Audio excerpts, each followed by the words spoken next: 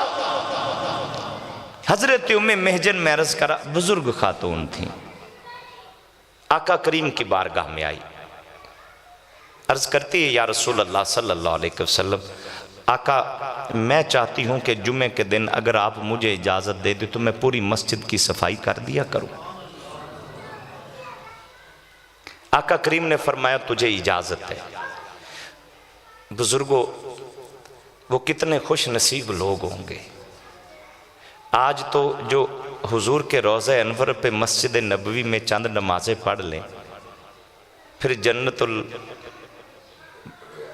ریاض الجنہ کے اندر چند نفل پڑھنے کی جنہیں توفیق مل جائے، کتنے خوش نصیب۔ مجھے سوچ کر بتاؤ کہ جنہیں اس وقت وہاں سے مسجد میں جھاڑو دیتے ہوئے کچھ مٹی اکٹھی ہو جاتی، یہ خوش نصیب ماں پتہ ہے کیا کرتی تھی؟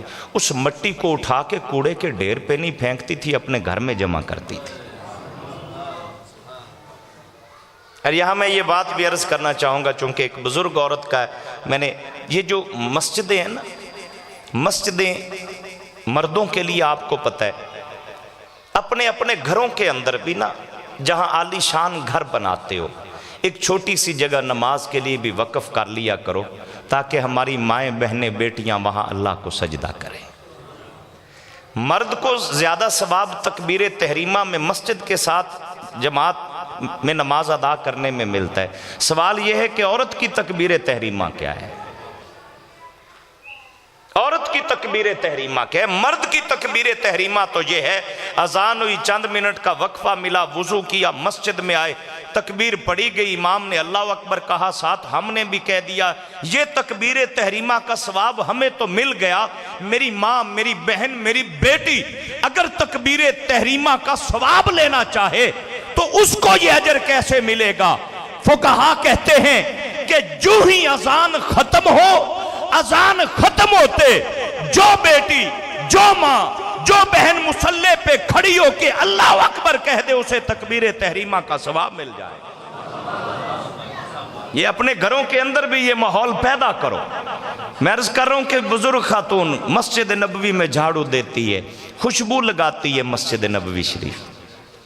ایک بزرگ نے بڑی پیاری بات کہی، وہ کہتے ہیں کہ دنیا کی ہر مسجد بڑی شان والی، پر مسجد نبوی میں جائیں تو وہاں سے ایک منفرد مہک اور خوشبو آتی۔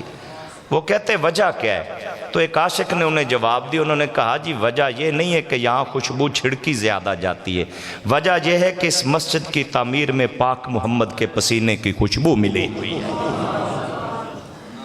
اس کی بنیادی وجہ یہ ہے کہ مسجد نبوی کی تعمیر کے اندر مصطفیٰ کے پسینے کی خوشبو اتنی بہتی ہے، نہ مسجد کی رونق مٹے گی، نہ محمد عربی کے وجود کی خوشبو مٹ سکتی ہے۔ بزرگ خاتون جھاڑو دیتی، مسجد میں خوشبو لگاتی، اور جو کچھ بھی وہاں سے مٹی وغیرہ اکٹھی ہوتی، میں اسے کوڑا کہنا بھی مناسب نہیں سمجھتا، میں اس لیے محتاط لفظ کا انتخاب کر رہا ہوں۔ میں اسے کوڑا کہنا، کوڑا ہوتا ہے گند، ناقص چیز جسے کسی گندی جگہ پہ پھینک دیا جائے، میں اس لیے مسجد کے اس مٹی کو کوڑا کہتے ہوئے احتیاط کر رہا ہوں۔ اس مٹی کو اس عورت نے جمع کیا، ہر جمعے خدمت کرتی، جمع کر کے رکھ لیتی، وقت آخر آ گیا، دنیا سے پردہ کر گئی۔ جب بیمار ہوئی تو میرے نبی نے فرمایا صحابہ اگر اس کا انتقال ہو جائے تو مجھے بتانا، میں خود اس کا جنازہ پڑھاؤں گا، میں خود اس کا جنازہ پڑھاؤں گا۔ نبی رحمت صلی اللہ علیہ وآلہ وسلم کے غلاموں نے سردی، رات کا وقت، اور ظاہر ہے آپ کو پتہ ہے مدینہ طیبہ میں یہودی تھے، عیسائی تھے، اور حالات بھی کچھ رات کے وقت خطرات کے پیش نظر آقا کریم کو بتایا نہ گیا۔ صبح نماز فجر کے وقت پتا چلا کہ ام محجن کا انتقال ہو گیا ہے، جنازہ پڑھا کے اسے دفن بھی کر دیا گیا ہے۔ نبی پاک صلی اللہ علیہ وآلہ وسلم جلال میں آ گئے، آپ نے فرمایا مجھے کیوں نہیں بتایا؟ آقا کہیں کوئی تکلیف نہ آپ کو پہنچا دے اس لیے رک گئے۔ میرے نبی نے فرمایا چلو مجھے اس کی قبر پر لے چلو۔ حضور قبر پہ تشریف لے گئے۔ ایتھے ہونے کے مسئلہ ذہن چ رکھے ہے، دوسرا جنازہ پڑھان واسطے شرط ہے کہ کوئی حقیقی وارث پیچھے رہ جاوے، جنہیں جنازہ نہ پڑھیا ہوئے، اس کا دوسرا جنازہ پڑھایا جا سکتا ہے، اور جو پہلے جنازہ پڑھ چکے ہیں وہ اس جنازے میں شریک نہیں ہو سکتے۔ ساڑھے وچے ہوندہ نے جی دعا ہی منگنی ہے، کوئی نہیں پہلے بھی پڑھے ایک باری پھر پڑھ لئیے۔ دعا ادا وہی قبول ہے جو مصطفیٰ کی سنت کے تابع ہوتی ہے، اس کے بغیر عبادت بھی قبول نہیں ہوتی نا۔ میرے پاک نبی صلی اللہ علیہ وآلہ وسلم کے غلاموں میں عرض کروں کہ دوسرا جنازہ تب پڑھایا جا سکتا ہے جب کوئی وارث رہ جائے۔ میرے آقا اس کی قبر پہ تشریف لے گئے، فرمایا چلو صحابہ صفحہ بڑھاؤ سے اندہ جنازہ پڑھانا ہے، ہم نے اس کا جنازہ پڑھانا ہے۔ تو پتہ چلا دوسرا جنازہ اس کا پڑھایا جا سکتا ہے جس کا کوئی وارث پیچھے رہ گیا ہو۔ میرے آقا تیری عظمتوں کو سلام، تو نے بتا دیا کہ حقیقی وارث رہے نہ رہے، تمہارا سب سے بڑا وارث مدینے کا تاجدار ہے۔ اللہ اکبر۔ میرے حضور ہمارے وارث ہیں۔ لجپال کریم آقا نے نماز جنازہ پڑھائی، وہ قبر میں دفن ہو چکی ہے عورت جو اللہ کے گھر کی خدمت کرتی تھی۔ میرے نبی پاک نے اس کی قبر کو سامنے رکھا اور جنازہ پڑھایا۔ جنازہ پڑھانے کے بعد دعا مانگتے ہوئے میرے نبی کی آنکھوں میں آنسو آ گئے۔ جب آنکھ سے آنسو گرے دعا ختم ہوئی، صحابہ نے عرض کی آقا خیر ہے؟ فرمایا میں دعا مانگ رہا تھا، اللہ نے جبریل کو بھیج دیا ہے اور بھیج کے پیغام دیا ہے کہ یا نبی اللہ یہ مسجد کو صاف کرتی رہی، اللہ نے اس کے دل کو صاف کر دیا تھا۔ یہ اللہ کے گھر میں صفائی کرتی رہی، اللہ نے اس کے دل کو صاف کر دیا۔ یہ عورت جنت میں پہنچی ہے تو اللہ نے اس کا جنت میں نکاح فرما دیا ہے، اور وہ جتنی مٹی مسجد نبوی کی جھاڑو دے دے کے اس نے اپنے گھر میں جمع کی تھی، وہ مٹی رکھی گئی جنت کے ترازو کے ایک پلڑے میں، جنت کے ہیرے رکھے گئے دوسرے پلڑے میں، وہ ہیرے اٹھا کے اس کے حق مہر میں اللہ نے قبول فرما لیے۔ سوچئے کتنے خوش نصیب ہیں وہ لوگ، اور کتنے خوش نصیب وہ رزق کے ذرائع ہیں جنہیں اللہ اپنے گھر کی خدمت کے لیے قبول فرما لیتا ہے۔ میں اس پیغام کے ساتھ اختتام کی جانب گفتگو کو لانا چاہوں گا کہ فی زمانہ اس دور کے اندر یہ دعوت فکر ہے میری، اللہ کے گھروں کی جانب اگر توجہ ہم نہیں کریں گے تو یقین جانیے ہم آئندہ نسلوں کو جو پیغام محبت ہم نے دینا ہے نا، میں اکثر عرض کرتا ہوں کہ آپ جب بچوں کو پڑھانے لگتے ہیں تو ہم دیکھتے ہیں کہ انگلش وہاں پڑھائیں جو انگلش کے اندر ماہر ہو، ریاضی وہاں پڑھائیں جو ریاضی کا ایکسپرٹ ہو، سائنس بچے وہاں ٹیوشن پڑھتے ہیں جو استاد سائنس پڑھانے میں قابل ہو۔ یارو جہاں سے نسلوں نے دین لینا ہے ان مسجدوں کا بھی تو ہم نے خیال کرنا ہے کہ ممبر پہ بھی وہی لوگ بیٹھنے چاہیے جو لوگ ہماری نسلوں کو مصطفیٰ سے جوڑنے کا ذریعہ بنے، توڑنے کا ذریعہ نہ بنے۔